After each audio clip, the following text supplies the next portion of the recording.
Subscribe करें हमारे YouTube channel को और बेल आइकन को प्रेस करें हमारे लेटेस्ट वीडियोस को देखने के लिए।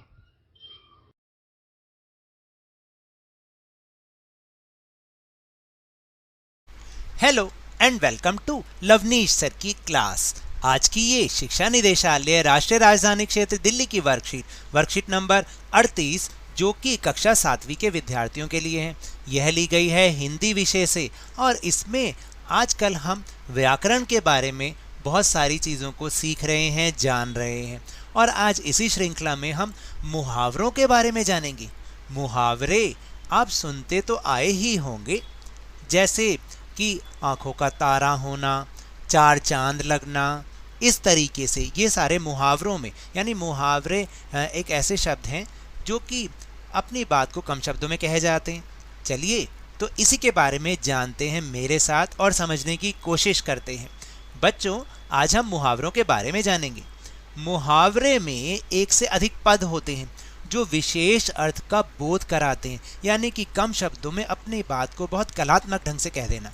जैसे कि ईद का चांद होना, जो बहुत कम दिखाई दे उसे ईद का चांद कहते हैं। जैसे आप भी कई बार बहुत दिनों के बाद अपने किसी दोस्त को मिलते हैं तो वो क्या कहता है, अरे भाई तू तो ईद का चांद हो रहा है, यानी बहुत कम दिखाई देता है। इसका मतलब ये होता है क्योंकि ईद का चांद भी बहुत कम ही दिखाई देता है।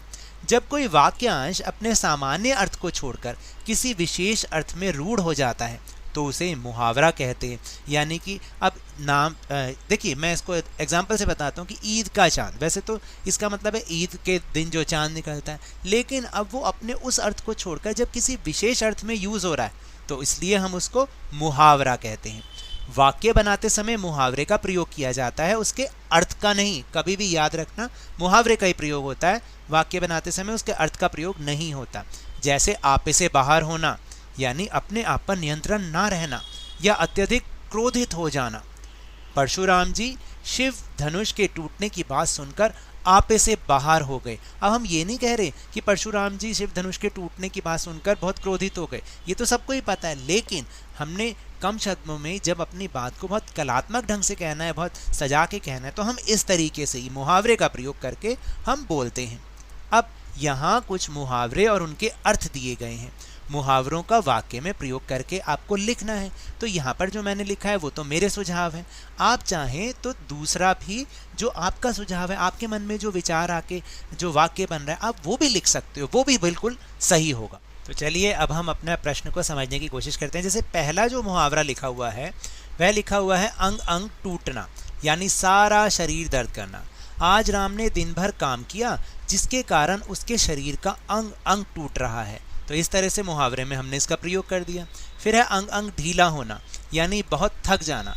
आज इतनी भागदौड़ करनी पड़ी कि मेरा अंग अंग ढीला हो रहा है। उसके बाद अपना राग अलापना, यानी कि अपनी ही बात कहना और दूसरे की बात ना सुनना। शाम अपने दोस्त अमित से मदद मांगने आया था परंतु वह अपना ही राग अलापता रहा। फिर अंगारे उगलना, यानी क्रोध में कठोर वचन कहना। बिल्ली को दूध पीते देखकर शैलजा अंगारे उगलने लगी। उसके बाद अंधे की लाठी, यानी एकमात्र सहारा, सिर्फ एक ही सहारा होना। तो श्रवण कुमार अपने माता पिता की अंधे की लाठी थी। फिर उसके बाद है अकल का दुश्मन, यानी मूर्ख। अगर कोई मूर्ख है और जिसको बार बार समझाने पर भी वह समझ नहीं पाता तो उसे अकल का दुश्मन कहते हैं। और इसके बाद अक्ल पर पत्थर पड़ना, यानी मूर्खता का काम करना। नीता की अक्ल पर पत्थर पड़ गए थे जो सीमा जैसी चालाक लड़की से मित्रता कर बैठी। फिर इसके बाद है अपने पैरों पर खड़ा होना, यानी कि आत्मनिर्भर होना। मैं जल्दी से अपने पैरों पर खड़ा होकर अपने माता पिता की सेवा करना चाहता हूँ। अब आप समझे कि वाक्यों में कैसे प्रयोग करते हैं। उसके बाद है आसमान सिर पर उठाना, यानी बहुत शोर करना, जो अक्सर बच्चे करते हैं। मेरे भाई को जब गुस्सा आता है तो वो चीख चीख कर आसमान सर पर उठा लेता है। फिर इसके बाद घोड़े बेचकर सोना, यानी गहरी नींद में सोना, यानी चैन से सोना। अनिल की परीक्षाएं समाप्त हो गई हैं इसलिए वह घोड़े बेच के सो रहा है। और आप भी ऐसे ही करते हो ना, जब आपकी परीक्षाएं पेपर समाप्त हो जाते हो आप भी चैन की नींद सोते हो, यानी घोड़े बेच कर सो रहे होते हो। अंगूठा दिखाना, यानी समय पर धोखा देना।